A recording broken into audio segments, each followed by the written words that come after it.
केरलम पे क्विकली बात कर लेता हूँ। हमने जो माई एक्सेस माई इंडिया का जो सर्वे है, जो एग्जिट पोल है, वो ये कहता है कि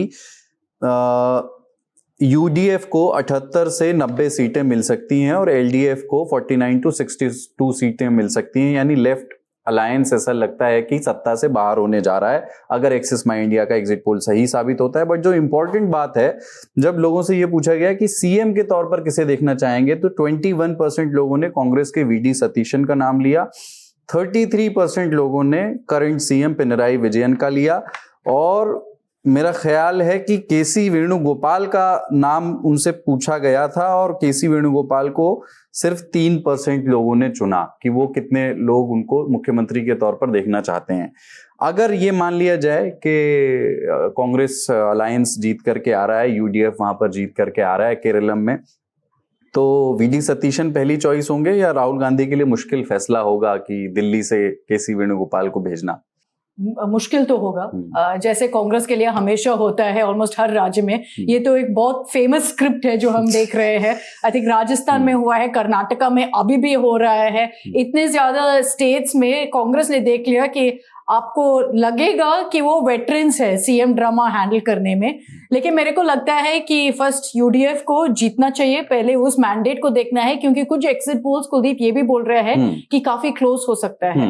और जब इतना एंटी इनकम्बेंसी, आपको लगेगा कि एंटी इनकम्बेंसी है, क्योंकि केरलम में पिनराई विजयन 2 साल ऑलरेडी जो रिकॉर्ड ब्रेकिंग है और 2 टर्म्स ऑलरेडी कर दिया है और तीसरा टर्म के लिए फाइट कर रहेगा, तो आपको लगेगा कि एक वेव इलेक्शन है।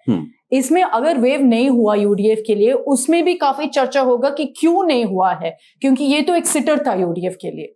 दूसरा चीज, ये सीएम फेस के ऊपर अगर आप देखेंगे काफी आर्ग्यूमेंट्स है फॉर एंड अगेंस्ट। तीसरा फेस जो है रमेश चन्नीतला है, लेकिन तीनों नायर्स है। अगर रमेश चन्नीतला के बारे में बात करते हैं, या केसी वेणुगोपाल या वीडी सतीशन है, मेरे को लगता है कि जो एज है वो वीडी सतीशन के लिए है, इसलिए क्योंकि 5 साल से यूडीएफ के फेस जो था केरलम में leader of opposition VD Satheesan है, 6th टर्म के लिए फाइट कर रहा है अभी परवूर से। तो आपको मतलब समझ आ सकता है कि कितना पॉपुलर है एज ए लीडर। हमारे एग्जिट पोल में भी यही दिखा रहा है कि नंबर 1 चॉइस है वीडी सतीशन। और उसके ऊपर मेरे को लगता है कि जो अभी भी खबर आया है कि आईयूएमएल जो बहुत बड़ा स्टेक होल्डर है इस यूडीएफ अलायंस में, उनके लीडर भी बोल दिया कि हमको लगता है कि जो पॉपुलर ओपिनियन है वो वीडी सतीशन के लिए है।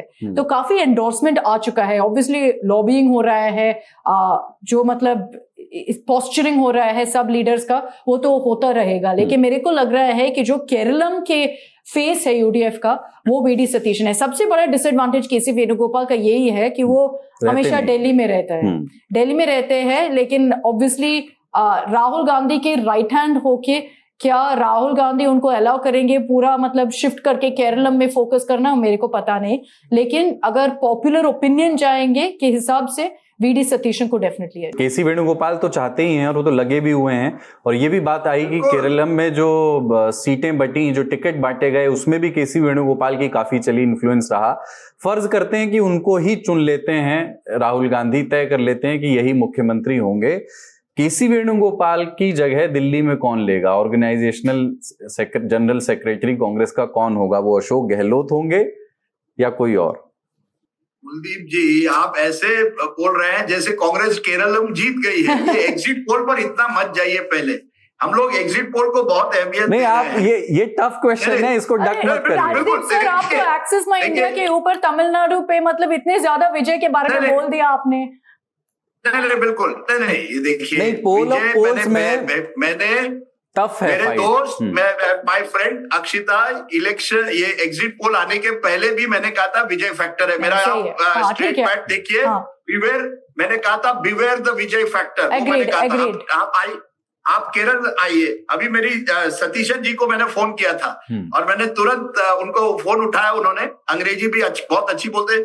I said congratulation sir, am I speaking to next chief minister? क्या अगले मुख्यमंत्री? उन्होंने कहा don't say are you my friend or enemy? या आप मेरे दोस्त है या दुश्मन है, तुरंत मुझे मुख्यमंत्री मत बनाइए।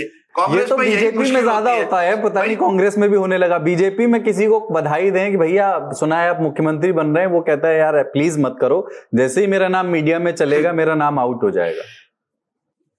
बिल्कुल वही मैंने केसी वेणुगोपाल को कहा, सर अब आप now you are going to live in Trivandrum. No Rajdeep, don't say ये मत बोलिए कि मैं त्रिवेंद्रम चला जा रहा हूं। लेकिन मन में तो है कि वो बिल्कुल जाना चाहते हैं। उन्होंने कैंपेन बहुत किया है, पिछले 2 महीनों से ज्यादातर वो केरलम में ही रहे वेणुगोपाल।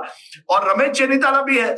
हमने एक शो में ग्राफिक दिखाया जिसमें सतीशन और वेणुगोपाल का चेहरा था, तो चेन्निताला के एक आदमी ने मुझे फोन किया, अरे हमारा नेता कहाँ है, उनका भी चेहरा दिखाइए, वो भी लोकप्रिय है, वो सबसे अनुभवी है। तो कांग्रेस में ये चलता रहेगा।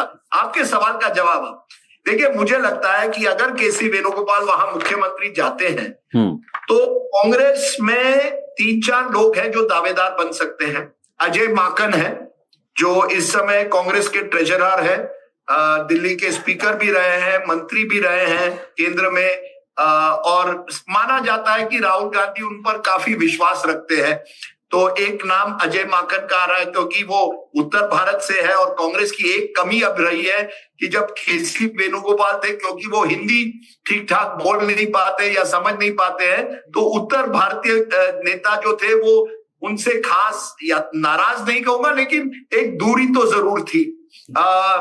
फिर है आपके सामने एक नाम लिया जाता है रणदीप सुरजेवाला, लेकिन मुझे नहीं लगता है कि क्या रणदीप सुरजेवाला को ऑर्गेनाइजेशनल सेक्रेटरी बनाया जाएगा। कई साल तक वो स्पोक्स पर्सन भी थे, लेकिन उनका नाम भी है। एक और नाम है मुकुल वासनिक, जो इस समय कांग्रेस के general secretary incharge of Gujarat है, अनुभवी है और एक ऐसे नेता है जो संगठन से बिल्कुल जुड़े हुए हैं। तो ये 3-4 नाम चल रहे हैं। देखिए कांग्रेस में आज इतने नाम भी नहीं है जो आप कह सकते हैं अनुभवी है, जमीन से जुड़े हुए हैं, संगठन से खास करके जुड़े हुए हैं। तो ये जो 2-3 नाम है, इनमें से हो सकता है